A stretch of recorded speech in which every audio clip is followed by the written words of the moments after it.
مگر میرے عزیز دوستوں اور بزرگوں، اللہ کے رسول صلی اللہ علیہ وسلم نے ارشاد فرمایا کہ مجھے بہت ستایا گیا اور میرے بعد کسی کو اتنا نہیں ستایا جائے گا۔ تو ہم کو اپنے حوصلوں کو بلند رکھنا ہے۔ یہ سمجھیے کہ یہ جو نظارے آپ اور ہم دیکھ رہے ہیں کہ کسی کا ہاتھ کٹا ہوا ہے مگر اس کی دکان کو اس لیے توڑ دیا گیا کیونکہ اس نے پتھر پھینکا ہے، یہ بھی ہم دیکھ رہے ہیں۔ ہم یہ بھی دیکھ رہے ہیں کہ کسی کو پتھر پھینکنے کے الزام میں اس کے گھر کو، اس کے دکان کو، کاروبار کو ختم کر دیا جاتا ہے، کبھی گودام کو توڑ دیا جاتا ہے۔ مگر ہم کو یہ یاد رکھنا ہے کہ شعیب بن ابی طالب میں 3 سال رسول اللہ صلی اللہ علیہ وسلم اور صحابہ کرام کا سماجی بائیکاٹ کیا گیا تھا 3 سال تک، مگر اللہ سبحانہ و تعالیٰ نے کامیاب حق کو کیا۔ ہم کو اس بات کو بھی یاد رکھنا ہے کہ احد کا میدان ہے اور اللہ کے رسول صلی اللہ علیہ وسلم کے دندان مبارک شہید ہوئے۔ ہم کو اس بات کو یاد رکھنا ہے کہ خندق ہے اور رسول اللہ صلی اللہ علیہ وسلم نے اپنے پیٹ مبارک پر 2 پتھر باندھ لیے۔ ہم کو اس بات کو یاد رکھنا ہے کہ کعبے کا صحن ہے جس میں مبارک پر اونٹ کی اجڑی ڈالی گئی۔ ہم کو اس بات کو یاد رکھنا ہے کہ کعبے اور مکے کی سرزمین پر حضرت بلال کو تکالیف دی گئی۔ ہم کو اس بات کو یاد رکھنا ہے کہ حضرت سمیہ کو ابو جہل نے نیزہ مار کر شہید کر دیا۔ ہم کو اس بات کو یاد رکھنا ہے کہ جنگ بدر کا ذکر مفتی اسماعیل صاحب نے کیا کہ کیسے اللہ سبحانہ و تعالیٰ نے جن کے پاس پہننے کو کپڑے نہیں تھے، جن کے پاس کھانے کو کھانا نہیں تھا، اللہ نے کمزوروں کو طاقتوروں پر غالب کیا، ان کو کامیاب کیا۔ ہم کو ہرگز اس بات کو نہیں بھولنا ہے کہ کربلا کا میدان ہے، یزید ہے اور اللہ نے نواز رسول امام حسین کو کامیاب کیا۔ میرے عزیز دوستوں اور بزرگوں، آج موجودہ ملک کے حالات کا اگر ہم جائزہ لیں گے تو صرف ہم کو اپنے ہمت اور حوصلے کو بلند رکھنا ہے، صبر سے کام لینا ہے اور ان باطل طاقتوں سے ہم کو بالکل ہمت کے ساتھ اور صرف اللہ سے ڈرتے ہوئے، ان سے ڈر کر نہیں بلکہ صرف اللہ سے ڈر کر ان سے مقابلہ کرنا ہے جمہوری طریقے سے، اور اللہ ہم کو کامیاب کرے گا۔ کیونکہ اگر ہم مایوس ہو جائیں گے مشکلات کا سامنا کرنا پڑے گا، اور ہم مشکلات کا سامنا کرتے آئے، بلکہ میں تو اس سرزمین میں کھڑا ہوں جہاں پر وطن عزیز میں اگر سب سے زیادہ فسادات ہوئے تو اسی سرزمین پر ہوئے، سب سے زیادہ، چاہے وہ 69 کا فساد ہو، 1980 کا فساد ہو، شہادت بابری مسجد کے بعد کا فساد ہو، 2002 کا وہ جنوسائیڈ ہو، مگر میں سلام کرتا ہوں اس سرزمین پر بسنے والے لوگوں کو کہ انہوں نے ہمت سے سینہ تان کر آج بھی زندہ ہیں اور فخر کے ساتھ اپنی زندگی گزار رہے ہیں۔ تو میں آپ سے صرف یہی گزارش کرنے آیا ہوں کہ آپ جیالے ہیں اور آپ ایسی سرزمین پر ان اندھیروں میں ایمان کے شمع کو اللہ کے فضل و کرم سے اللہ نے آپ کے ذریعے سے اس شمع کو اللہ جلائے رکھا ہے۔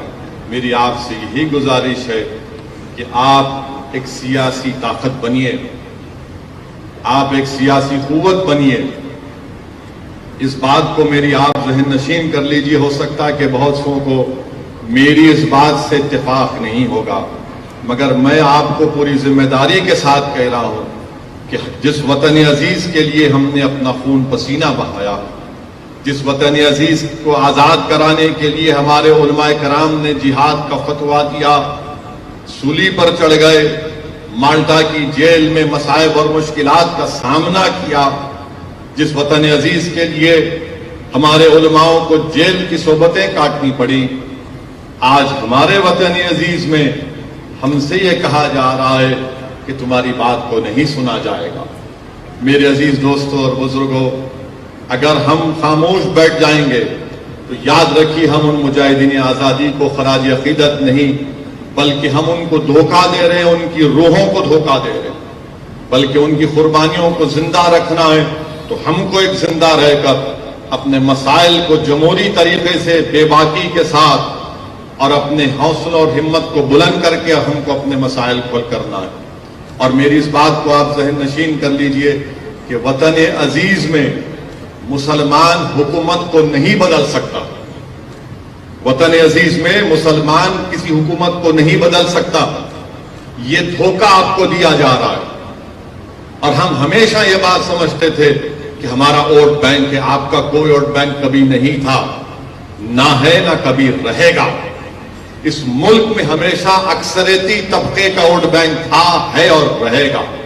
مگر آپ کو یہ دل نشین اور دل فریب باتوں میں الجھا کر آپ کو دھوکہ دیا جاتا رہا ہے کہ آپ کا ووٹ بینک ہے. آپ کا کبھی ووٹ بینک نہیں رہا. اس بات کو آپ سمجھیے. حکومت کو ہم نہیں بدل سکتے. اگر بدل سکتے تو بھارت کی پارلیمنٹ میں اتنے کم مسلمان رکن پارلیمان کیوں منتخب ہو کر آتے ہیں؟ اگر حکومت کو بدل سکتے تو پھر سرزمین گجرات سے آخری مرتبہ ایک مسلمان رکن پارلیمان کب ہوا تھا؟ کب ہوا تھا اور کیوں نہیں جیتا؟ اور اگر ہم حکومتوں کو بدل سکتے تو پھر بابری مسجد کی جگہ کورٹ کا فیصلہ بھی آ گیا, اب گیان واپی کا مسئلہ شروع ہو گیا. تو یاد رکھیے میری اس بات کو, آپ کو پورا آپ کو اجازت ہے کہ آپ میری بات سے متفق نہ ہو, مگر میں بحیثیت ایک سیاست کے طالب علم کے, میں علماؤں کی موجودگی میں کہہ رہا ہوں جن کے سینے میں اللہ اس کے رسول کا کلام محفوظ ہے. میں سیاست کا طالب علم ہوں. جو میں نے سیکھا اور سیکھ رہا ہوں وہ مجھے کہہ رہا ہے کہ ہم حکومت کبھی نہیں بدل سکتے. ہو سکتا ہے کہ اس کے بعد لوگ کہیں گے کہ یہ اس نے ایک نئی بات کر دی. کہ سچائی میں آپ سے کہہ رہا ہوں, آپ اپنے نمائندوں کو کامیاب کریے. اپنے متحدہ اپنی طاقت کے ذریعے, اتحاد کے ذریعے دلت طبقوں کو ساتھ لے کر, کمزور طبقات کو ساتھ لے کر. آج بھی یقیناً ہمارے وطن عزیز میں ایسی ہمارے ہندو بھائی ہیں جو گاندھی مولانا آزاد کے پیغام کو سمجھتے ہیں, جو آج بھی صحیح معنوں میں اس ملک کی خوبصورتی کو سمجھتے ہیں. اس ملک کی خوبصورتی کیا ہے؟ اس میں بے شمار مذاہب کے ماننے والے ہیں, بے شمار زبانیں بولی جاتی ہیں. وہ اس خوبصورتی کو سمجھتے ہیں اور اس کی حفاظت کرنا چاہتے ہیں. مگر یاد رکھیے, اگر آپ اسی بات میں چلے جائیں گے کہ حکومت کو بدلنا, نہیں بدل سکتے آپ, بلکہ آپ تو گواہ ہیں اس سرزمین پر. یہاں 27 سال سے ایک ہی جماعت بی جے پی کامیاب ہوتی آ رہی ہے, یہی کامیاب ہوتے آ رہے ہیں. تو میرے عزیز دوستوں اور بزرگوں, میری آپ سے ایک ادباً گزارش ہے, آپ اتفاق مت کریے, مگر میری اس بات پر ذرا سوچیے. میری اس بات پر سوچیے. اگر اس میں سچائی ہے تو آپ میرا ساتھ دیجیے. اگر آپ کو لگتا ہے کہ اسد الدین اویسی لفاظی کر رہا ہے تو آپ اس کو مسترد کر دیجیے. مگر میرا ماننا یہ ہے کہ آپ اپنے ووٹ سے, اپنی سماجی سوجھ بوجھ سے, اپنے اثر و رسوخ سے آپ اپنے نمائندوں کو کامیاب کر سکتے. یہی بات میں آپ کو کہنے آیا ہوں, یہی بات میں آپ سے گزارش کرنے آیا ہوں, اور آپ کو یہ بھی بتانے آیا ہوں اور حکومت کو بھی یہ بتا رہا ہوں کہ ہم نے ایک بابری مسجد کو کھویا, اب دوسری مسجد کو ہرگز نہیں کھوئیں گے. یاد رکھیں, تم نے مکاری اور عیاری سے انصاف کا قتل کر کے تم نے ہماری مسجد کو ہم سے چھینا, اب دوسری مسجد نہیں چھین پاؤ گے. یاد رکھو, اب ہم تمہاری ان باتوں کا بھروسہ نہیں کرنے والے کہ ہم بچائیں گے. نہیں, تم نہیں بچاؤ گے, ہم بچائیں گے اپنے مساجد کو, اپنی تہذیب کو انشاءاللہ. جو لوگ آ کر مجھ سے کہتے ہیں کہ نہیں نہیں ہم ہیں, تم نہیں ہے, تم کبھی ہمارے ساتھ نہیں تھے. تم تو ہمارے جنازے جب آتے تم آ کر دو دکھاوے کے آنسو بہا کر چلے جاتے ہو, اور اس کے بعد ہماری بربادی کے افسانے کوئی لکھ کر کوئی کتاب لکھ دیتا ہے, کوئی مضامین لکھ دیتا ہے, اس کو کوئی ایوارڈ مل جاتا ہے. میرے عزیز دوستوں اور بزرگوں, میں آپ کے درمیان میں ذمہ داری کے ساتھ کھڑے ہو کر کہہ رہا ہوں کہ گیان واپی مسجد تھی اور ہے اور رہے گی انشاءاللہ تعالی. 1991 کا قانون یہ کہتا ہے کہ 15 اگست 1947 کو جو مسجد مندر تھی وہ برقرار رہے گی, اور اگر کوئی اس کے نیچر اور کیریکٹر میں تبدیلی پیدا کرنا چاہے گا تو 91 کا پارلیمنٹ کا قانون کہتا ہے کہ ان پر کیس بک کرو، جیل بھیجاؤ، اور اگر کورٹ نے فیصلہ دیا تو 3 سال کی سزا ہے۔ تو یہ اس چیز کو آپ کو سمجھنا ہے۔ چوتھی چیز میں آپ کو بتانا چاہ رہا ہوں کہ یہ جو فرقہ پرست طاقتیں ہیں، اور فرقہ پرست طاقتیں صرف بی جے پی نہیں ہے، اس میں کانگریس بھی ہے، عام آدمی پارٹی بھی ہے، سماجوادی پارٹی ہے، یہ سب یہ چاہتے ہیں کہ مسلمان صرف گھر میں مسلمان رہے، جب گھر کے باہر رہے نکلے تو مسلمان نہ رہے۔ میں تھالی مارنے کے لیے نہیں کہہ رہا ہوں، ان کا مقصد ایک ہی ہے کہ آپ مسلمان رہیں تو صرف گھر میں رہیں، گھر کے باہر جب نکلو گے تو ہماری تہذیب کو تم کو احترام کرنا پڑے گا۔ اس ملک میں میری اور تمہاری تہذیب نہیں ہے، اس ملک کی خوبصورتی ہے کہ اس کا کوئی مذہب نہیں ہے، اس ملک کی طاقت یہ ہے کہ اس کی کوئی تہذیب نہیں ہے، مگر یہ طاقت یہ چاہتی ہیں کہ جب آپ گھر سے نکلیں تو اپنی تہذیب کو، اپنی پہچان کو، اپنی شناخت کو چھوڑ کر نکلیں۔ یہ بھارت کا سمویدھان، بھارت کا آئین اس بات کی اجازت دیتا ہے کہ آپ اپنے کلچر پر چلیں۔ اگر کوئی پوچھے گا کون سی آرٹیکل ہے سمویدھان کی، تو بھارت کا سمویدھان جس کو امبیڈکر نے بنایا وہ آرٹیکل 29 ہے۔ تو ہم اپنی تہذیب کو، اپنی شناخت کو برقرار رکھیں گے، گھر میں بھی رکھیں گے، گھر کے باہر بھی رکھیں گے۔ اور جو میں بات آپ سے کہہ رہا تھا کہ حکومت نہیں بدل سکتے، کوئی پوچھے گا کہ بتاؤ ویسے اس کی مثال دو، ثبوت دو، پروف دو۔ گیان واپی مسجد کا مسئلہ چل رہا ہے، کیا کانگریس بولتی ہے؟ کیا سماجوادی پارٹی بولے گی؟ کیا بی ایس پی بولے گی؟ کوئی نہیں، سب خاموش بیٹھے ہیں۔ یہ اس لیے خاموش بیٹھے ہیں کہ آپ کا ووٹ بینک نہیں ہے، آپ کا ووٹ بینک نہیں ہے، نہ آپ کا ووٹ بینک تھا کبھی۔ یقیناً مجھے اندازہ ہے کہ میرے آج کی اس تقریر کے بعد شام میں 6 بجے سے ہمارا نکاح شروع ہو جائے گا، تو روز کی عادت ہے، بغیر ہمارے نکاح ان کا ٹی وی بکتا نہیں ہے۔ مگر سچائی یہی ہے، کیوں نہیں بولتے بھائی آپ؟ اگر آپ بی جے پی سے علیحدہ ہیں، مختلف ہیں، تو بولو نا، بولیے۔ نہیں بولیں گے، اس لیے نہیں بولیں گے کہ ان کو معلوم کہ مسلمان ان کو ہم نے مسلمانوں کے ذہنوں کو خرید کیا سمجھتے، ان کو صرف ڈراؤ اور ان سے صرف کہو کہ حکومت بدلنا ہے، حکومت بدلنا، کہ اگر چیف منسٹر کسی کو بننا ہے، کسی کو پردھان منتری بننا ہے تو اس کو بھارت کو بچانا ہے۔ اگر وہ اپنی پارٹی کو بچائے گا تو بھارت کمزور ہو جائے گا، یاد رکھو۔ اگر بھارت کو مضبوط رکھنا ہے تو یہاں پر بسنے والے ہر شخص کو عزت کی زندگی کے ساتھ جینے کا موقع ملنا چاہیے۔ یہ کیسے ہو سکتا ہے کہ جس کا ہاتھ کٹا ہوا ہے اس کے آپ دکان کو توڑتے ہیں، جو 75 سال کا بوڑھا ہے اس کو مار مار کر کہتے ہیں کہ تم نے پتھر پھینکا؟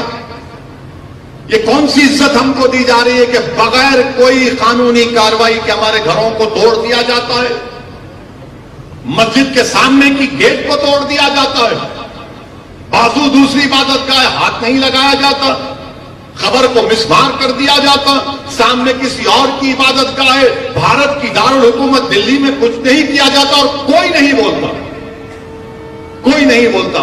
ہم جب دلی میں تھے، میں گیا تو رات میں کسی نے مجھ سے کہا کہ کیا اویسی تم بھی نہیں آؤ گے؟ میں نے کہا میں آیا اسی لیے ہوں۔ تو بولے آپ آ کر جاؤ، اس مسجد میں آؤ اس مسجد میں آ کر آپ دیکھو کہ سامنے مسجد کے سامنے دیوار کو اور گیٹ کو منہدم کر دیا گیا۔ میں رات میں گیا وہاں پر، مگر میرے عزیز دوستوں اور بزرگوں، یہ اسد الدین اویسی ایک سے ہونے والا کام نہیں ہے، اور اللہ مجھ سے اگر کام لے رہا ہے تو اللہ کا کرم ہے۔ میں یہاں پر بیٹھ کر میری تعریف میں بہت جملے سنا، اللہ مجھے معاف کرے، کیونکہ تعریف صرف اللہ کی ہو سکتی اور کسی کی نہیں ہو سکتی، اور اللہ نے مجھے موقع دیا، عزت دیا، تو اللہ کا کرم ہے۔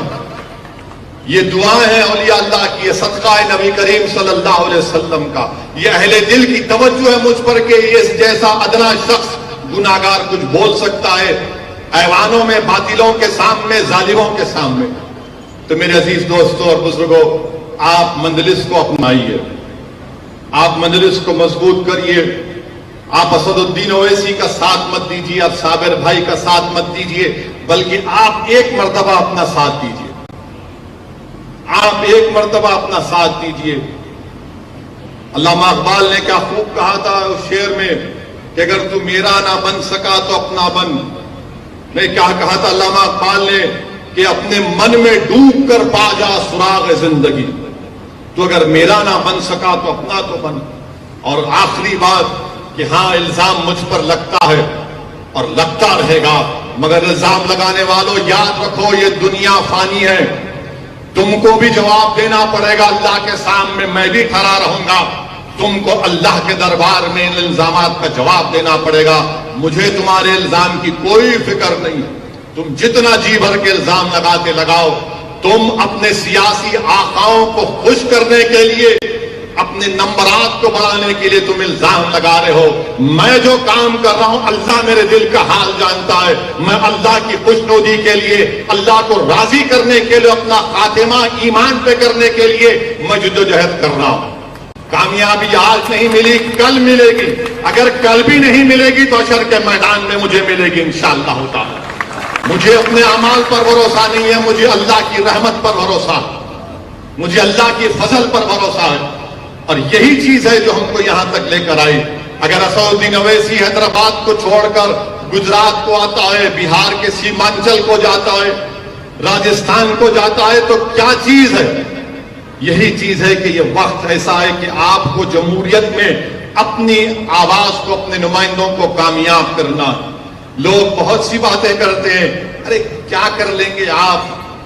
میرے عزیز دوستوں اور بزرگوں، بھارت کی پارلیمنٹ میں 540 کے ایوان میں صرف 2 رکن پارلیمان ہیں، میں اور امتیاز جلیل، اور اللہ کا اتنا بڑا کرم اور اللہ کا فضل ہے کہ اللہ ارحم الراحمین ہے کہ جب کبھی بھی ہم کھڑے ہو کر 5-6 منٹ کے لیے غریب اور مظلوم عوام کے انصاف کے لیے وہ آواز اٹھاتے ہیں تو پورا پارلیمنٹ کھڑے ہو کر بیٹھ کر سنتا ہے کہ اب یہ کیا بولنے والے ہیں، سنو۔ میرے عزیز دوستوں بزرگوں، کیا گجرات کی ودھان سبھا میں ہم یہ مزاج نہیں پیدا کر سکتے؟ کیا گجرات کی ودھان سبھا میں جب آپ کے نمائندے جائیں گے تو آپ کی آواز، آپ کے مسائل، آپ کی تکلیف کا اظہار کریں گے، حکومت سے اس کا سوال جواب طلب کریں گے؟ مگر صرف ووٹ ڈالنا، ووٹ ڈالنا، ووٹ ڈالنے سے کچھ نہیں ہوتا، جیتنا اصل مقصد ہے۔ ہم صرف ووٹ ڈالنے والے بلکہ ووٹ لینے والے نہیں بن رہے۔ جب ووٹ لینے کا معاملہ آتا نہیں ہے، یہ بی ٹیم ہے، یہ فلاں ملا ہوا ہے، یہ ان سے ملا ہوا ہے، ان سے ملا ہوا ہے۔